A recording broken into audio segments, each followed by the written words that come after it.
BA द्वितीय वर्ष 4th same विश्व का इतिहास इकाई प्रथम पंचम व्याख्यान उद्देश्य।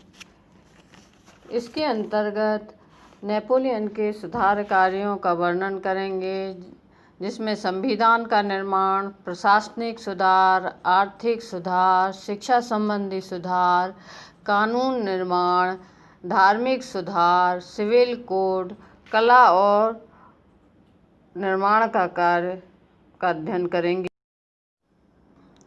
नेपोलियन की सुधारवादी नीति में 4 तथ्यों पर विशेष बल दिया गया। पहला, केंद्रीकरण; दूसरा, आर्थिक स्थिति को सुदृढ़ करना; तीसरा, समझौता करना; चौथा, इफेक्टिव एडमिनिस्ट्रेटिव सिस्टम को तैयार करना। फ्रांसीसी क्रांति कोई स्थानीय घटना नहीं थी। इसने फ्रांस की जनता को ही नहीं, अपितु यूरोप और सारे विश्व की जनता को प्रभावित किया। नेपोलियन ने जिस समय फ्रांस में प्रथम कांसल का पद ग्रहण किया, उसके समक्ष अनेक समस्याएं विद्यमान थीं। फ्रांस की क्रांति तथा उसके बाद के 10 वर्षों में उत्पन्न अराजकता एवं कुव्यवस्था के कारण फ्रांस की स्थिति दयनीय हो गई थी। फ्रांस की पुरानी सामाजिक, धार्मिक, आर्थिक व्यवस्थाएं नष्ट हो गई थीं। अतः नेपोलियन के लिए यह आवश्यक था कि वह एक नवीन एवं सुदृढ़ शासन व्यवस्था की स्थापना करे, जिससे फ्रांस की स्थिति में को सुधारा जा सके। नेपोलियन ने ऐसी विषम परिस्थिति में एक कुशल प्रशासक होने का परिचय दिया तथा अनेक सुधारों के द्वारा उसने फ्रांस की स्थिति में सुधार किया। काउंसिल शासन 1799 से 1804 ईस्वी तक।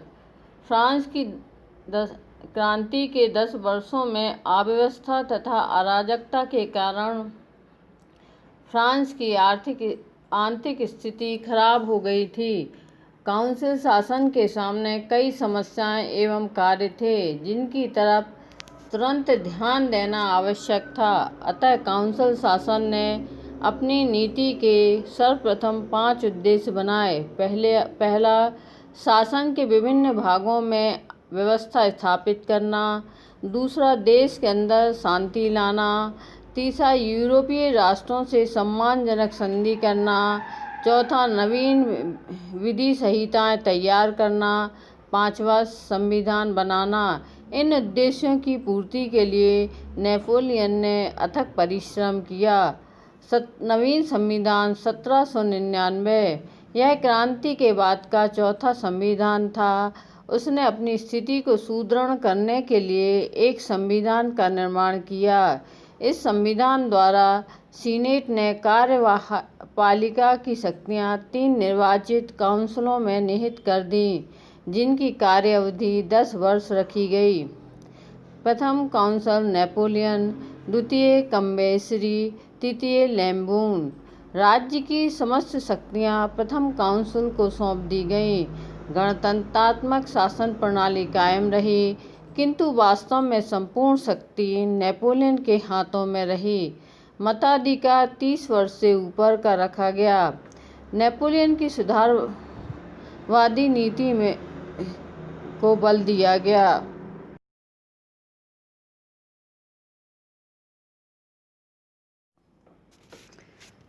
नेपोलियन ने प्रशासनिक व्यवस्था को सुचारू रूप प्रदान करने के उद्देश्य से अनेक सुधार किए। उसका मानना था कि फ्रांस के लोग स्वतंत्रता के नहीं, बल्कि समानता के इच्छुक हैं। नेपोलियन ने आंतरिक सुधार पर ध्यान दिया। राजनीतिक अस्थिरता और विदेशी युद्धों की जटिलता के कारण नवीन व्यवस्था की ओर ध्यान नहीं दिया जा सका था। नेपोलियन इस बात को अवश्य मानता था कि देश का शासन सुव्यवस्थित हो और क्रांति के अनुरूप उसमें सुधार हो। उसने कहा था कि मेरा कार्य क्रांति के परिणामों को स्थिरता प्रदान करना है। उसने केंद्रीय शासन को शक्तिशाली बनाया एवं घोषणा की कि फ्रांस की फ्रांस को समानता चाहिए, न कि स्वतंत्रता। नेपोलियन ने ऐसा सुदृढ़ एवं सुव्यवस्थित शासन स्थापित करने का प्रयास किया जिससे जनता सुरक्षा का अनुभव करते हुए अपना जीवन शांति से बिता सके। इसके साथ ही उसने क्रांति के मुख्य लाभों अर्थात समानता एवं विशेषाधिकार की समाप्ति को बनाए रखा। उसने लगन, परिश्रम और ईमानदारी से शासन व्यवस्था को पुनर्गठित करने का प्रयास किया। इस प्रकार उसने शासन में कोई भी सुधार कर सकता था। उसने एक नवीन कानून बनाया जिसके द्वारा स्थानीय संस्थाओं को केंद्र के अधीन कर दिया गया। उसने 1800 ईस्वी में प्रशासन की संपूर्ण शक्ति अपने हाथों में केंद्रित कर ली थी। अब प्रत्येक विभाग प्रीफेक्ट के और जिला उप प्रीफेक्ट तथा कम्यून मेयर के अधीन होता था। इन सभी अधिकारियों की नियुक्ति नेपोलियन ने स्वयं की। उन्हें केंद्र के अधीन का ही कार्य करना था। इन अधिकारियों की सहायता के लिए निर्वाचित परिषदों की स्थापना भी की गई जिनका कार्य प्रमुखता से अपने स्थानों के लिए राष्ट्रीय करों को तय करना था। इस प्रकार नेपोलियन ने केंद्रीय कानून को लागू कर प्रशासनिक व्यवस्था को सुचारू एवं समान बनाया। नेपोलियन की इस नीति के विषय में हाल और रोज ने लिखा कि इस प्रकार फ्रांस में स्थानीय स्वशासन के स्थान पर प्रशासनिक निरंकुशता की स्थापना हुई जिसने राजनीतिक निरंकुशवाद के मार्ग को प्रशस्त किया।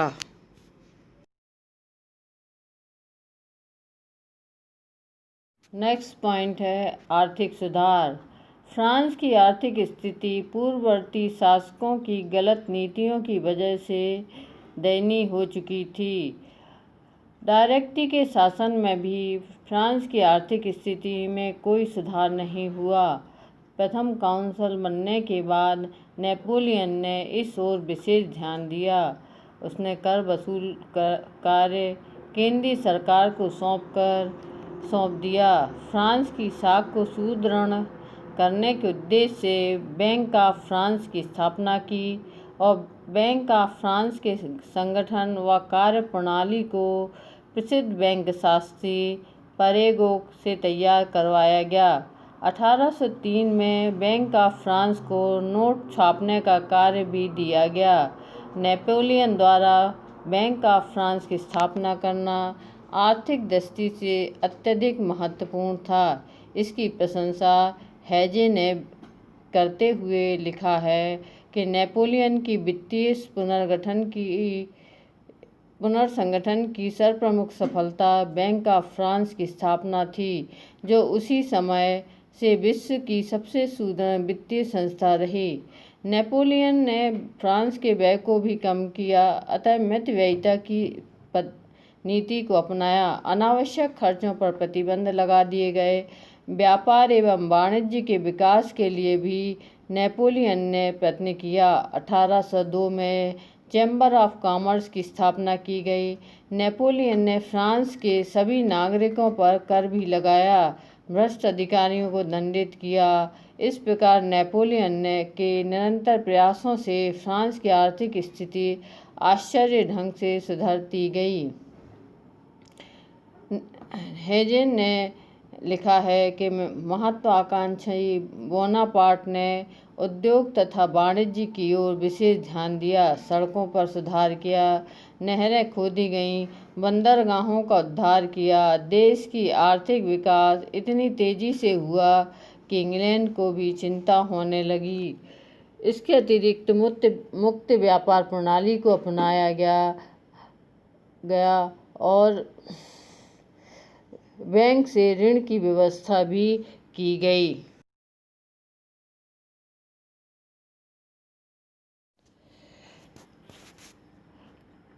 कृषि के क्षेत्र में सुधार।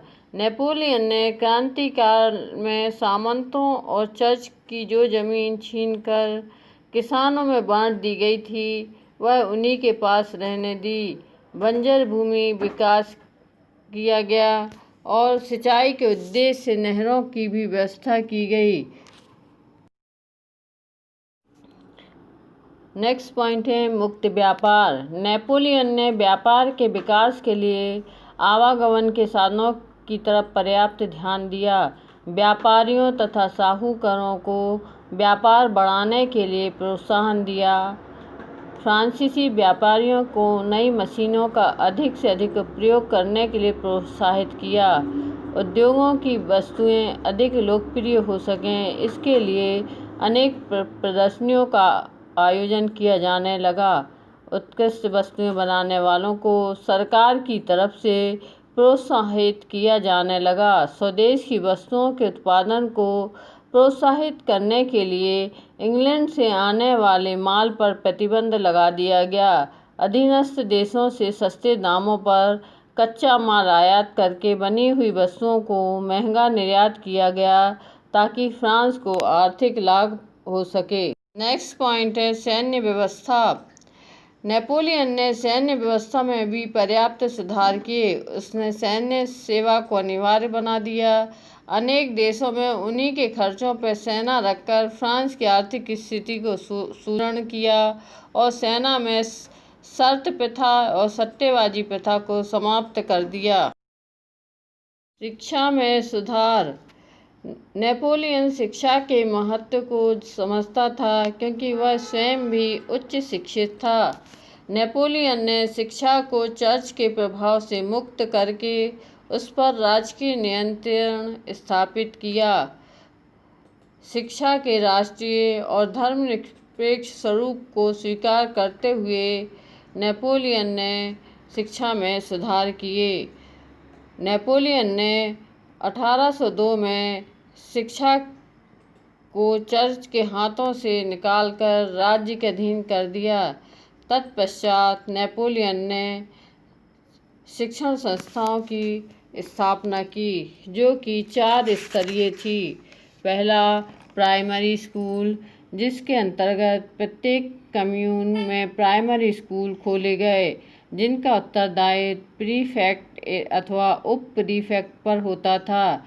दूसरा माध्यमिक एवं ग्रामर स्कूल। माध्यमिक विद्यालयों की संख्या बहुत अधिक थी। इनमें कला, भाषा, विज्ञान, फ्रेंच भाषा की शिक्षा दी जाती थी। High school. इन स्कूलों को लेसी कहा जाता था। इन्हें बड़े नगरों में खोला गया। इन स्कूलों में के अध्यापकों की नियुक्ति व वेतन सरकार देती थी। पांचवा विशेष स्कूल। विशेष स्कूलों की व्यवस्था की गई। प्रथम जिनमें कला तथा विज्ञान की शिक्षा दी जाती थी। द्वितीय जिनमें व्यावसायिक शिक्षा का प्रबंध था, उदाहरण अर्थात सैनिक स्कूल, सिविल सेवा स्कूल इत्यादि। उपरोक्त सुधारों के अतिरिक्त अध्यापकों के अध्ययन कार्य में शिक्षित बनाने के लिए प्रशिक्षण केंद्र की स्थापना की गई। सन 1808 में पेरिस में एक विश्वविद्यालय की स्थापना की गई जिसे यूनिवर्सिटी ऑफ फ्रांस कहा जाता था, जिसमें लैटिन, फ्रेंच, साधारण विज्ञान, गणित इत्यादि की शिक्षा दी जाती थी। नेपोलियन ने सभी विद्यालयों में राष्ट्र प्रेम व देशभक्ति की शिक्षा अनिवार्य कर दी। नेपोलियन ने राजनीति एवं नैतिक विज्ञान विषयों को बंद करवा दिया। नेपोलियन ने नारी शिक्षा में कोई रुचि नहीं दिखाई।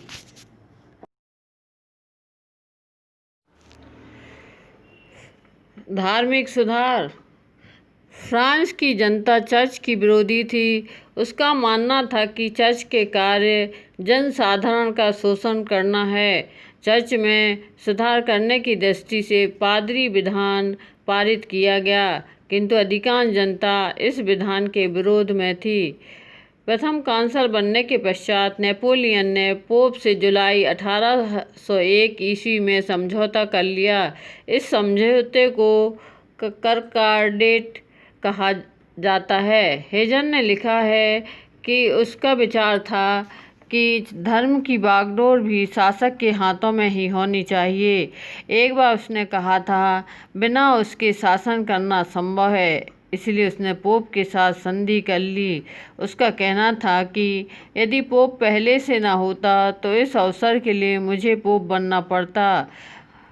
पोप और नेपोलियन के बीच जो समझौता हुआ वो निम्नानुसार सार है।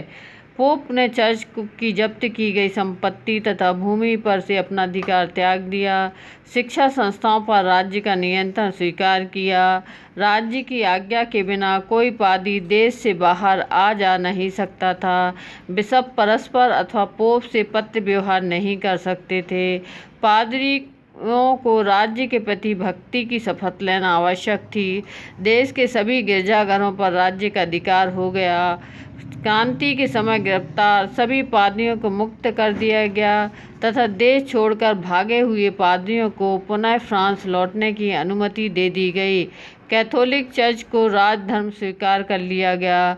कैथोलिक चर्च को सार्वजनिक पूजा का अधिकार दे दिया गया। इस प्रकार राज्य का एक अंग बन गया चर्च। इस समझौते में जनसाधारण को बहुत संतोष हुआ। इसके दो मुख्य कारण थे।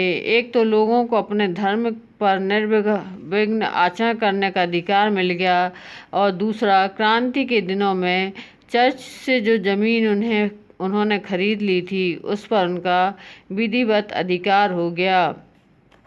लेकिन यह समझौता एक महान भूल समझी जाती है नेपोलियन की, क्योंकि फ्रांस ने चर्च और राज्य के पूर्ण पृथक्करण की नीति अपना ली थी। यदि उसको जारी रहने दिया जाता तो इससे बड़ा देश का कल्याण होता। देश जनता को धीरे धीरे